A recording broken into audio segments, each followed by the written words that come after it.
Цаана уу, Гүйлий байна. Та бүхэндээ дахин уулзч байгаад баяртай байна. За би энэ удаад төрсний дараах сэтгэл готролтой холбоотой сэдвийг сонгон та бүхэндээ хүрэхээр бэлдсэн байна.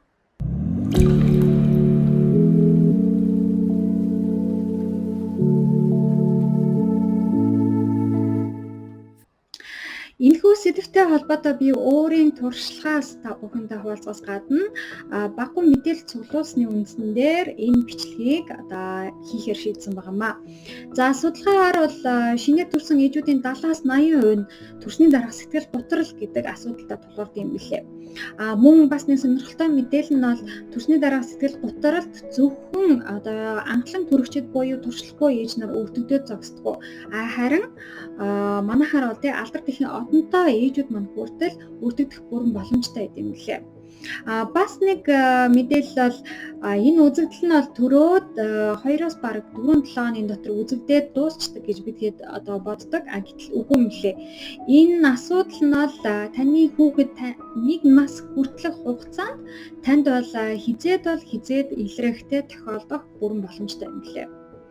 За тэгэхээр энэ төрсний дараах сэтгэл готрол гэдэг асуудал маань яг ямар шалтгаанаар хаанаас гарч ирдэг асуудал вэ гэдэг талаар ярилцгаая. Төрсний дараа ээжүүд сэтгэл готролд өвтгөгддөг хамгийн том шалтгаан нь бие физиологийн онцлог буюу гормонтой холбоотой байх нь. Бид жирэмсэн байх хугацаанд эстроген, прогестерон гэдэг хоёр эс автоматар бид эдийн биед бол өснө. Төрсний дараа энэ хоёр эс маань эрс буурна. За энэ хоёр эсийг дагаад бид эдийн аз жаргалын гормон буюу серотонин маань бас автоматар буурдаг байна. Тэгэхээр ер нь бид эдийн аз жаргалын гормон маань өөрөө ингээ буурж байгаа юм чинь бид хэд эмзэглэх, хоосон мэдрэмж төрөх, сэтгэлээр унах гэх мэтлэн сэтгэл готролд өвдөгдөд бол айгүй амархан болдог байна.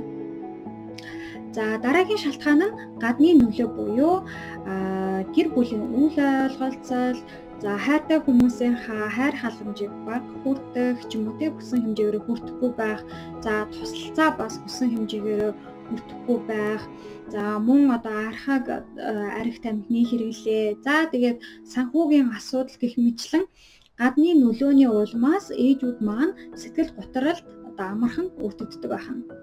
Харин сэтгэл готролд яг өвтгөгдсөн үгүй юу гэдэг яаж мэдэх вэ гэдэг асуулт гарч иж байна те. За сэтгэл готролд өвтгөгдсөн үгүй гэдгийг дараах хэдэн би сэтгэл готрлын шинж тэмдгүүдийг та бүхэнд нэрлээд явна. Эндээс танд 2-3 нь илэрж байгаа бол та сэтгэл готролд их бага хэмжээгээрээ өвтгөгдсөн байна гэсэн үг. Дараах шинж тэмдгүүд сэтгэл готролд өвтгөгдсөнийг илэрхийлдэг юм байна.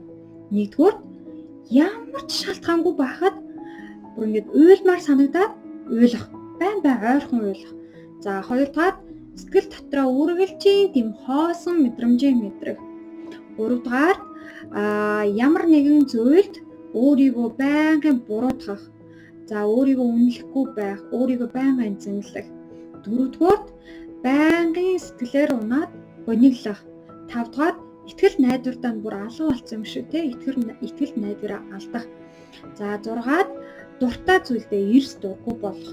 7-оод таны идэх хоолны дуршилтаа автоматар ихсэх эсвэл автоматар буурах. За 8-нд таны төвлөрөх чадвар тань эрс буурах. 9-дүгээрд мартамтгай болох. Би сая яасан блэ? Юу лээ хаан тавлаа? Яалаа гэдэг идчихтэй. За тэр чинь. За тэгээ дараагийн шалтгаан нь бол та нойртоо хүрж байгаа боловч бүр дидаа гэж очиод хэвтээд нойр хүрхгүй байх. Нойр гүдэх. Өдөрч шүнж ямар нэгэн байдлаар нойр гүдлийн асуудалд өвддөг. За тэгээд эрч хүчээ алдаад сулдсан мэдрэмж төрөхтэй. Бүр юу ч хиймээргүй санагдаад идэвхтэй тийм мэдрэмж төрж байгаа бол та сэтгэл готролд өвдөгдсөн байна л гэсэн. За миний хувьд гэвэл дээрх шинж тэмдгүүдээс хоёр нь ер нь бол илэрж ирсэн. Тэр нь юу гэхээр нэгдүгээр ямар ч шалтгаангүйгээр уйлдаг байсан мэдгүй. Яагаад ч юм тийм гонигтай санагдаад юуж болоогүй байхад уйлдаг байсан. Уйлаад тэгэл аюу гоё болчихдаг гэсэн. Дараагийнх нь бол яагаад ч юм хүүхдээ ингээ сайн ойлгохгүй байгаа юм шиг надад мэдрэмж төрдөг байсан. Би яг сайн ээж болж чадахгүй байгаа юм шиг мэдрэмж төрж өөрийгөө голдог байсан. бас сонин мэдрэмж шүү. Ер нь одоо ингээ эргээ бодоход. За тэгэхээр энэхүү асуудлаас харин одоо яг яаж гардаг вэ? Одоо энэхүү асуудалд яг юу ээжүүдэд тусалдаг вэ гэхээр нэгдүгээр та өөрийн мэдлэг мэдээлэлээ аягүй сайн өргөжүүлэх хэрэгтэй. Та энэхүү одоо асуудалтай холбоотой маш олон нийтлүүд байдаг. За маш олон одоо сэтгэл зүйчдийн зөвлөгөөнүүд байдаг. За тэгээ блогууд бас зөндөө байдаг. Тэгэхээр та өөртөө цаг зав гаргаад энэ нийтлүүдийг, мэдээллүүдийг, зөвлөгөөнүүдийг бүгдийг ер нь бол уншаад авчих хэрэгтэй. За тэгээ тэндээс танд одоо бүгд тохирохгүй маа гэхэд танд тохирох нэг ганц хоёр хувилбар гарч ирнэ дээ тий. За тэрийг хэрэгжүүлэхээр миний хувьд бол энэ бол маш их нөлөөлсөн. Хоёрдугаар та өөрийнхөө сэтгэл санаагаа хянаад өөрийгөө удирдахад одоо суралцах хэрэгтэй. Өөрийгөө удирдах гэж хичээх хэрэгтэй. Энэ бол маш их чухал шүү. Хүн өөрийгөө хянаад сэтгэл санаагаа удирдаад ирэхээр ямар ч асуудлаас ямар ч хөдөлгөөнгүй гарах боломжтой байдаг. Сэтгэл готрлын шинж тэмдэг илэрсэн цагаас эхлээд та өөрийгөө өмөөрөөд, өөгшүүлээд би ингэж байна, би нялх битээ штэ, би сэтгэл зүйн хувьд бол эмзэг байгаа штэ гэл тэ өөрийгөө өмөөрөөд байвал та энэ асуудалтай урт хугацаанд зурлахаас гадна гүн гүнзгий шигдэнэ гэсэн. За гүн гүнзгий шигдээд ирэхээр яг ямар үр дүнд хүрэх вэ? Явандаа та хажууд хүмүүстэй тэртэй болно, хажууд хүмүүстэй амар ингээд дургуутсах болно. За тэгээд асуудлууд ар араасаа гарч ирнэ, үл ойлголцлуудын хэмжээ нь томорно. За тэгээд үр дүнд нь та өөрөө зовно, өөрөө шархлана, өөрөө сэтгэлээр унана. Ийм учраас ямар үр дүнд хүрдэг вэ гэдгийг маш сайн бодоод үзээрэй. Мэдээж хэрэг та бол эмзэг байгаа, танд хэцүү байгаа ойлгож байна. Гэхдээ та өөрийгөө хайрлаж байгаа бол, өөртөө хайртай байгаа бол сэтгэл зүгээ хянахыг хичээгээрэй, өөрийгөө удирдахыг хичээгээрэй. Энэ бол үнэхээр их чухал. За энэхийн тулд яг яах ёстой вэ гэхээр та энэ асуудлыг, энэ төр зүрийн асуудал гэдэгт итгээрэй нэгдүгээр. Хоёрдугаар өөрийгөө тийм сэргээх, өөрийгөө зоригжуулах тийм аргуудыг олоод аваарай. Одоо ямар нэгэн байдлаар сэтгэлээр унах гэдэг авал те би яагаад сэтгэлээр унах ёстой юм те би эн чин төрхөн зургийн зүйл болохоор эндээ би ингэж шаналах хэрэг байна уу те за тэрнээс гадна та өөртөө одоо байгаа зүйлээ олж харахыг хичээгээрэй. Надад өнөөдөр те сайхан амьдрал маань байна.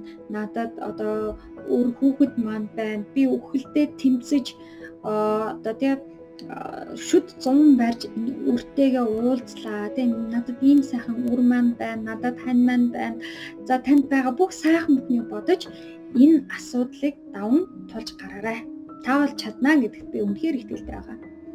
Гуравдугаар та өөрийн үр хүүхдтэй илүү их тэрхийг, илүү их мэдрэхийг хичээгээрэй. Хүүхдээ тэрээд, мэдрээд, ажиглаад ирэхээр ээжүүд бид ямар их гавьяатай ажил хийж байгаагаа тий зүгээр нэг хараад суухгүй, яг ямар нэгэн юмнаас хоцроод сууж байгаа биш. Үнэхээр том бүтээн байгуулалт хийж байгаагаа яг тэр үед аягүй сайн ойлгоод иддэг. Харин энэ мэдрэмжийг авахын тулд та илүү их тэрх хэрэгтэй, илүү их ойр байх хэрэгтэй, илүү их тоглох хэрэгтэй, илүү их ажиглах хэрэгтэй. За тэгээд ингээд ирэхэд танд өөрөөрөө баахархах, өөртөө итгэх, итгэл төрөх, за урам зориг авах тийм. За тэгээд яагаад ч юм хаанаас нь бүүмэд буцсан ирч хүч орж ирэх тийм. За тэгээд дээрэс нь бүр өөрийгөө хайрлах тийм мэдрэмж ороод ирнэ. Ер нь нэг үгээр хэлбэл аз жаргалын маш олон төрлийн мэдрэмжүүд танд мэдрэгдэнэ гэсэн. Аз жаргалын гормонууд нэмэгдээд байна гэсэн. За энэ аз жаргалын гормонууд таныг сэтгэл готрлоос овирнаа л гэсэн.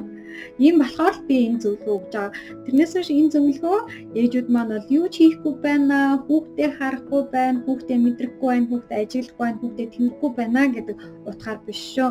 Та илүү их тэрх тусмал та өөрийнхөө гавьяатаа үйлснэ гэдгийг мэдрэх болно гэдгийг ил дахин сануулах үүднээс энэхүү 3 дахь зөвлөгөө өгж байна. Дөрөвдүгээр хүн болгоны эрүүл амьдрахад нөлөөлдөг айгүй том 3 хүчин зүйлс байдаг. Тэр нь хөдөлгөөн, хооллолт, нойр. За энэ гурвыг та мөн адилхан алдагдуулахгүй, доолдуулахгүй тэнцвэртэй байлгатлаас нь хичээгээрэй. Хоолтын хувьд бол та болж игэл олон төрлийн одоо хүнсний бүтээгдэхүүн хэрэглэхээс гадна омега 3-аар баялаг хүнсний бүтээгдэхүүн хэрэглэж өгснөөрөө та өөрийгөө сэтгэл готрлоос урьдчилан сэргийлэх боломжтой.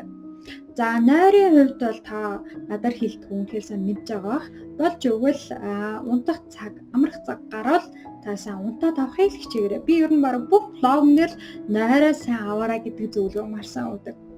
За 3 дахь хөдөлгөөн. Хөдөлгөөн бол яг үндэ бол айгүй том үүрэг нөлөө үзүүлдэг.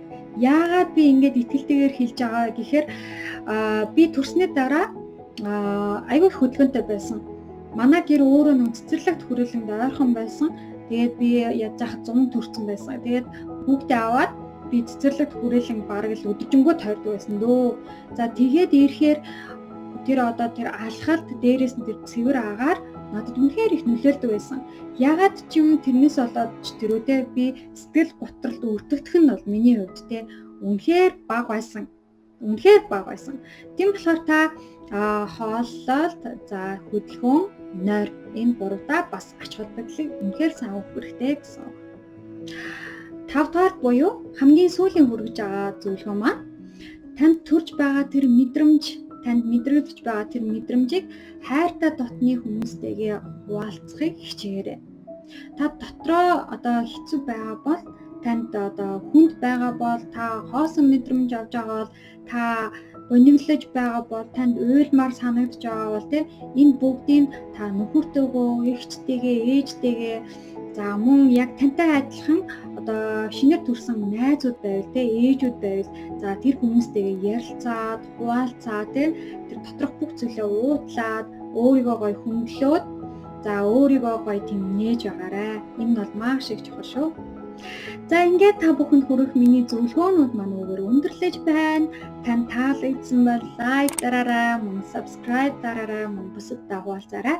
Дараагийн видео бичлэх хүртэл түр баяртай.